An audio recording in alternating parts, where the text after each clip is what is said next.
కానీ ఢిల్లీ వేదికగా చేసుకుంటే శివసేన కానీ తర్వాత ఈ అన్నాడీఎంకే డిఎంకే అంటే బీజేపీ వ్యతిరేక పార్టీలన్నిటి కూడా చంద్రబాబు నాయుడు నిన్న జగన్ దగ్గరికి అనిపించాయి. అంటే ఏమీ లేదండి, చంద్రబాబు నాయుడు గారు అటు బీజేపీకి సపోర్ట్ చేస్తారు, ఎన్డీఏ దీంట్లో ఉన్నాడు కాబట్టి ఈ వ్యతిరేక శక్తులన్నీ కూడా ఇప్పుడు ఈ శక్తికి సపోర్ట్ చేయటం అనే భావంతో వెళ్ళారే తప్పి చాలా ఇంగిత జ్ఞానం కోల్పోయారు.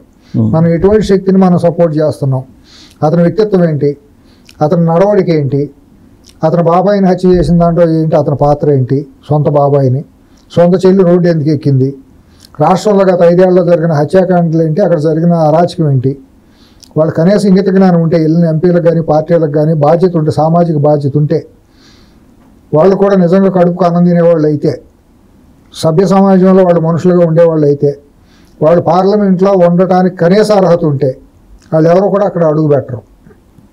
వాళ్ళు చెప్పేది ఏంటంటే నరేంద్ర మోడీకి వ్యతిరేకంగా అయితే వాయిస్ వినిపిస్తున్నారు కాబట్టి ఎన్డీఏకి అందుకని వస్తూ ఉంటారు. ఏం మాట్లాడాడు నరేంద్ర మోడీకి వ్యతిరేకంగా? ఏం మాట్లాడాడు ఈ జగన్ అనేవాడు?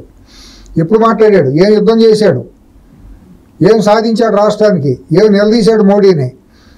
మోడీ యొక్క మతత్వ భావాలను ఏమైనా వ్యతిరేకించాడా? మోడీ చేస్తున్న అప్రజాస్వామిక భావాలను ఏమైనా వ్యతిరేకించాడు 5 ఏళ్లలో? దేహి అని ఎప్పుడు వెళ్ళినా కేసులు రాకుండా ఆపమని అడుక్కోవడమే తప్పించి హీరోగా ధీరోదాత్తంగా ఏమైనా తన కేసులను తాను ఏమైనా ఎదుర్కొన్నాడా? సిబిఐ ఈడీ కేసులు ఉన్నాయిగా. ఇప్పుడు వెళ్ళిన వాళ్ళకి ఎదవలకి తెలియదా? అక్కడ ముడి కింద 30 కేసులు ఉన్నాయి. అసాంఘిక శక్తి దోసుకున్నాడు. భారతీయ చరిత్రలో ఇంతవరకు ప్రపంచ చరిత్రలోనే నోటెడ్ కదా అది. అధికార దుర్వినియోగం ఇంత దోసుకోవచ్చు అనేది తొలి ఒక బుక్ లాగా తయారైంది కదా 2005-2009 మధ్య జరిగిన పరిపాలన. మరి వెళ్ళిన ఎదవలకు బుద్ధి ఉండాలి, సపోర్ట్ నైతికంగా మద్దతు తెలుపుకునే ఎదవలు అంటారు నేను. వాళ్ళు బుద్ధి ఉండాలి వాళ్ళకి. అంటే వాళ్ళు ఏంటంటే పెద్ద విలన్గా మోడీ కనపడుతున్నాడు కాబట్టి మోడీకి ఏదో వ్యతిరేకంగా ఉన్నారని వాళ్ళ భావన. మీరు పరమ ఎదవలకు సపోర్ట్ చేస్తే మీ క్రెడిబిలిటీ పోవట్లేదా? రేపు మీరు ఎక్కడికి వెళ్తున్నారు? మీరు అధపాతాళానికి వెళ్తున్నట్టు ఆ పార్టీలు. కనీసం సిగ్గుచారం ఉండాలి వాళ్ళకి. ఆ పార్టీ బలం ఎంత? ఇక్కడ చీకొట్టబడింది 11 సీట్లతో. కానీ విచిత్రం ఇంకోటి ఏంటంటే వాళ్ళకి తెలియంది వంశాల వారీగా ఎన్డీఏకి మద్దతు ఇస్తానని చెప్పాడు ఇటీవల జగన్మోహన్ రెడ్డి చెప్పాడు. ఓ పక్క సొంత పార్టీలో ఎంపీ బజార్కి ఎక్కి ఒక మహిళ, ట్రైబల్ మహిళ బిడ్డ తండ్రి అయ్యాడని చెప్పి ఆవిడ సొంత భర్త రోడ్డు ఎక్కాడు. నాకు ఆ న్యాయం చేయమని అదే ఢిల్లీ వీధిలో ఆయన తిరుగుతున్నాడు. నా భార్యకు పుట్టిన బిడ్డకు తండ్రి ఎవరనేది భారతీయ చరిత్రలో ఇది తొలిసారి. ఇటువంటి విచిత్రమైన ఘటన, ప్యాథటిక్ ఘటన. చాలా సొంత లీగల్ హస్బెండ్ నా భార్యకి బిడ్డ పుట్టాడు, ఆ బిడ్డకు నేను తండ్రి కదా, అదే బిడ్డ తండ్రి ఎవరో తేల్చమని చట్టం ఎక్కడం అనేది మన మహాభారతంలో ఎక్కడ కూడా చదువుకోవాలి ఇటువంటి కథలు. తొలిసారి భారతీయ చరిత్రలో మనం చూస్తున్నాం. అది కూడా జగన్మోహన్ రెడ్డి హయాంలో జరిగిన సంఘటన. అతను హైలీ ఎడ్యుకేటెడ్, ఒక ట్రైబల్, ఒక ట్రైబల్ లేడీ రాష్ట్రపతిగా ఉంది. అటువంటి భారతదేశంలో మరి ఒక ట్రైబల్ కుటుంబంలో పెట్టింది ఎవరు? వైసీపీ ఎంపీ, ఇప్పుడు ప్రధాన ఆరోపణలు ఎదుర్కొంటున్నటువంటి వ్యక్తి.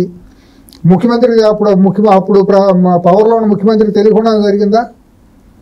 మరి విశాఖపట్నంలో జరిగిన దేవాదాయ శాఖ హిందూ దేవాలయాలకు సంబంధించిన ఆస్తులు కోలుగొట్టుకున్నారు వీళ్ళందరూ. హిందూ దేవాలయాలే కదా. అక్కడే ప్రేమ సామ్రాజ్యం నుంచే కదా వచ్చింది మొత్తం వీళ్ళ వెబ్సైట్ వచ్చింది. అక్కడి నుంచే కదా వీళ్ళు అరాచకంగా దోసుకుంది.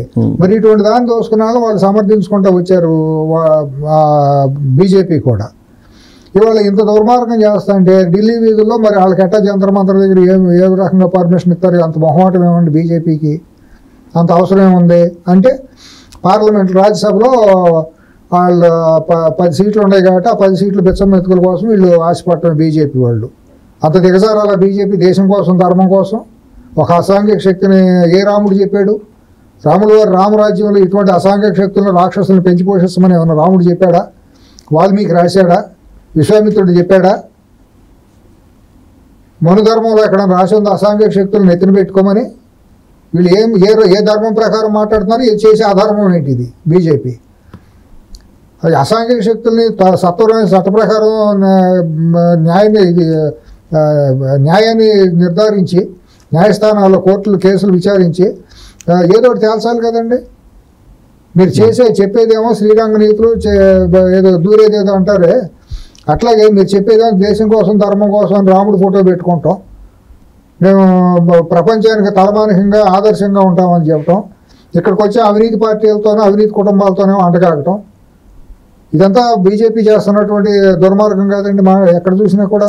టెక్నికల్గా డబుల్ ఇంజిన్ సర్కారు, ఇక్కడ ఎన్డీఏ అక్కడ ఎన్డీఏ, కానీ అక్కడేమో చంద్రబాబు నాయుడు మీద వ్యతిరేకంగా ఈయన పోరాడుతున్నారనే ఫీలింగ్లో బీజేపీ ఉన్నట్టు కనపడుతుంది. 100% కనపడుతుంది. జంతర్ మంతర్ దగ్గర మీరు సపోర్ట్ ఇవ్వడంతోనే వైసీపీ కొండ 10 రాజ్యసభ సీట్ల కోసమో, లేకపోతే మిగిలిన 4 పార్లమెంట్ సీట్ల కోసమో, లేకపోతే లోపాయికారి ఏమైనా అంతర్గత ఒప్పందాలు ఉన్నాయో మరి తెలియదు, ఆర్థిక లావాదేవీలు ఉన్నాయో తెలియదు.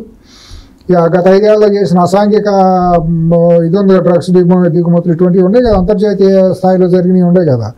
వాటిలో ఇంకా లోతుకెళ్తే ఏమేమి బయటకు వస్తాయో తెలియదు. ఇది పూర్తిగా నైతిక బాధ్యత వహించాల్సింది అన్ని వేళ్ళు బీజేపీ ప్రభుత్వం మీద చూపిస్తాయి. వాళ్ళు 15,000 కోట్లు ఇచ్చామన్నంత మాత్రం పునీతులు గారు బీజేపీ వాళ్ళు. ఈ కుట్రలో ఆ మాట నాగబాబు కానీ లేదా పవన్ కళ్యాణ్ కానీ అనలేరండి.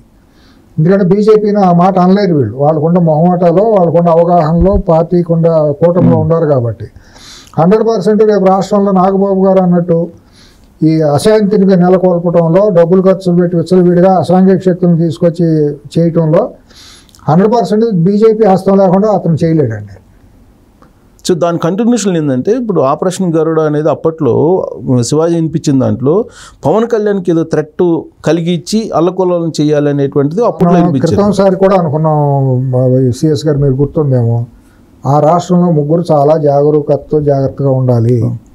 చంద్రబాబు నాయుడు గారు, పవన్ కళ్యాణ్ గారు, లోకేష్ గారు. ప్రధానంగా కమ్మ కాపు మధ్య మళ్ళీ భేదాలు మన వంగవీటి రంగా గారు ఇలాంటి ఘటనను తీసుకొచ్చే అవకాశం ఉంది. ఆ రోజు వంగవీటి రంగా హత్య వెనకాల కూడా చాలా జరగాల్సిన కుట్రలు జరిగినాయి. ఆ రోజు కూడా రాజశేఖర రెడ్డి హస్తం ఉందనేది చాలామంది అనుకుంటాం జరిగింది. ఏమండి, కానీ దాన్ని చంద్రబాబు నాయుడు చుట్టూ తిప్పారుగా మొన్నటి వరకు కూడా. తెలివిగా తిప్పారు. అంతేగాని ఆ రోజు కర్నూలు నుంచి బాంబులు ఎందుకు వచ్చినాయి, పంపించిన వాళ్ళు ఎవరో దాని మీద దర్యాప్తు పూర్తిగా లోతుగా జరగలేదు. తర్వాత మరి పోనీ అంత చేసుకొచ్చినప్పుడు మరి ఆ హత్యలో ఉండాలి మంత్రి పదవిలో లేదా పార్టీలోకి తీసుకుని కాపాడింది ఎవరు? ఎన్ని చరిత్రే కదా. ఇప్పుడు రియలైజ్ అయ్యారు కదా, కాపు సామాజిక సోదరులు అందరూ రియలైజ్ అయ్యారు కదా. రియలైజ్ అయ్యారు కాబట్టి మళ్ళీ ఈ 2 సామాజిక వర్గాలను ఏదో ఒక రకంగా విడగొట్టాలనేది. మళ్ళీ కొంతమంది బ్రాహ్మణ సామాజిక వర్గాన్ని కూడా దగ్గరికి తీసుకుని, ఆ బ్రాహ్మణ సామాజిక వర్గం ఇంటెలెక్చువల్ స్ట్రీమ్ అది. వాళ్ళు ఒకళ్ళు చెబితే 100 మంది సమాజంలో వింటారు, ఆలోచిస్తారు. అటువంటి వాళ్ళలో కూడా కొందరిని తీసుకొచ్చి చెప్పు చేతలో పెట్టుకుని వాళ్ళ ద్వారా కూడా మళ్ళీ విషప్రచారం చేసే ప్రయత్నాల్లో కూడా అది కూడా ఒక భాగం. బీసీలు అంటే అంత ఇదిగా ఇప్పుడు లేరండి. ఇప్పుడు అతను చేయబోయే యుద్ధం అంతా కూడా సామాజిక యుద్ధం చేస్తాడు. సోషల్ మీడియా ద్వారా ఈ రకమైన సామాజిక విధ్వంసాన్ని సృష్టించే యుద్ధం జరుగుతుంది వైసీపీ నుంచి. దాంట్లో భాగంగా కాపు కమ్మ మధ్య మళ్ళీ భేదాభిప్రాయాలు సృష్టించడం కానీ, లేకపోతే పవన్ కళ్యాణ్ గారు లాంటి పాపులారిటీ ఉన్న గొప్ప లీడర్ల మీద ఎటువంటి దాడులు, లేకపోతే ఎటువంటి దాన్ని ఏమన్నా అన్లాఫుల్ యాక్టివిటీస్ కార్యకలాపాలు ఇదవటం కానివ్వండి, మళ్ళీ ఈ విద్వేషాన్ని రెచ్చగొట్టడం చంద్రబాబు నాయుడు గారి మీద, లేకపోతే కమ్మకులం మీద, లేకపోతే ఇంకొకళ్ళ మీద విద్వేషాన్ని రెచ్చగొట్టడానికి కొన్ని వర్గాలను వాడుకుంటాం. ఇదిగో పులి అంటే అదిగో తోక అని, దొన్నిందంటే దోణ కట్టేయమన్నట్టు ఇటువంటి ఒక లేనిపోయిన హేతుబద్ధత, నిజాలు లేనటువంటి వార్తలను సృష్టించి ప్రజల్లోకి వదలటం. దానికి ఎవరన్నారంటే ఇదిగో పలానాయన అన్నాడని చూపించడం. దానికి తగ్గాలని మళ్ళీ సోషల్ మీడియాలోనూ, తన సొంత మీడియాలోనూ విశ్లేషకులుగా కూర్చోబెట్టుకుని వాళ్ళతో కూడా దాని మీద మాట్లాడించడం. ఇవన్నీ నిరంతరంగా జరిగే విద్వేషం విషం చెమ్మటం అనేది జరుగుతుంది. దీంట్లో సమాజ హితంతో నడుస్తున్నటువంటి పవన్ కళ్యాణ్ గారు, జనసేన 100% వాళ్ళు సమాజ హితం కోసం నిలబడ్డారు. ఆయన ప్రూవ్ చేసుకున్నారు. ఇప్పుడు వరకు కూడా ఆయన మాటల్లో చేష్టలు అన్నీ కూడా బాగున్నాయి. ఆయన చాలా జాగరూకతతో ఉండి తీరాల్సిందే. సెక్యూరిటీ పరంగా కానివ్వండి, ఆ రాష్ట్రంలో ముగ్గురే కాదు, ప్రతి ఒక్కళ్ళు కూడా అనుక్షణం వాళ్ళని వాళ్ళు కాపాడుకోవాలి, ప్రజలను కాపాడాలి. అసాంఘిక శక్తులు ఏమేమిటో కూడా అక్కడ ఇంటెలిజెన్స్ను కూడా చాలా జాగ్రత్తగా వాడుకోవాలి. వాళ్ళకి కూడా ఇంకా మీ ద్వారా ఒక మాట చెప్పాలి, ఇది చాలా ప్రధానంగా వెళ్ళాలి వాళ్ళ అక్కడ ఆంధ్రప్రదేశ్ ప్రభుత్వానికి. 2019-2024 మధ్యలో 2024 ఎన్నికల ముందు స్పెషల్ బ్రాంచ్లో అక్కడ రాష్ట్ర జిల్లాల్లో ప్రతి జిల్లాలో స్పెషల్ బ్రాంచ్ ఒక డిఎస్పీను సిఏనో ఉంటారు. వాళ్ళు ఇచ్చే ఫీడ్బ్యాక్ని బట్టి ఎస్పీ గారికి, ఆ జిల్లాలో ఎస్పీకి ఒక అవగాహన అనేది ఏర్పడుతుంది. ఒక మనిషి మీద నెగిటివ్ అయినా, ఒక మనిషి మీద పాజిటివ్ అయినా, ఒక సిఐ మీద, ఎస్ఐ మీద ప్రో చెప్పినా, ప్లస్ చెప్పినా, మంచి చెప్పినా అన్నీ కూడా వీళ్ళే చేయాలండి. వీళ్ళందరూ కూడా వైసీపీ ప్రభుత్వం 6-7 నెలల్లో దిగేటప్పుడు కావాలని వాళ్ళ మనుషులను పెట్టుకున్నారు అక్కడ ఒక సంవత్సరం బిఫోర్. ఇవాళ వాళ్ళు అక్కడ తిష్టవేసి ఉన్నారు. ప్రతి జిల్లా కేంద్రంలో ఉండే ఎస్బీలో మొత్తం ఆంధ్రప్రదేశ్ వ్యాప్తంగా ఆంధ్రప్రదేశ్ మొత్తంలో 90% పూర్తిగా కూడా వైసీపీ మనుషులే ఉన్నారు. కోవట్లే, వాళ్ళ కోవట్లే అనాలి. వాళ్ళు తప్పుడు పేర్లు ఇస్తున్నారు. ఇప్పుడు ఎస్పీలను మార్చారు, కానీ ఎస్పీలకు ఇచ్చే ఫీడ్బ్యాక్ ని వీళ్ళు మార్చలేరు కదా. చంద్రబాబు గారు కానీ వీళ్ళు ఎవరు మార్చలేరు కదా. గ్రౌండ్ రిపోర్ట్ ని వీళ్ళు ఏమనుకుంటారు, ఎస్పీని మార్చాం కదా అంటారు. కానీ ఎస్పీని కీలకంగా యాక్టివేట్ చేసి కీ ఇచ్చి గైడ్ అనాలి కదా. నెట్వర్క్ వాళ్ళ నెట్వర్క్ అదే కదా, వాళ్ళదే కదా. వాళ్ళని మార్చుకుంటే ఎస్పీని మార్చడం వల్ల ఉపయోగం లేదు. ప్యారలల్గా ఇద్దరిని మార్చాలి. ఈ వార్త మాత్రం పూర్తిగా వెళ్ళకపోతే అక్కడ రాష్ట్రంలో ఎంత ఉపయోగం, ఎంత చేసినా ఆ మార్పుకి ఒక ప్రయోజనం ఉండదు. దాని పర్యవసానమేనా మదనపల్లి ఘటన కూడా 100% జరుగుతుందండి. దాంట్లో ఎటువంటి పరిస్థితి ఇది లేదు. ఎస్బీ పూర్తిగా వైసీపీ కోవట్లతో నిండుంది ఆంధ్రప్రదేశ్లో. ఇంటెలిజెన్స్లో కూడా టాప్ టు బాటం మార్చాల్సిందే. ఇప్పుడు లడ్డా గారు వచ్చిన తర్వాత మొత్తం టోటల్గా సమూలంగా మార్చుకోవాల్సిందే.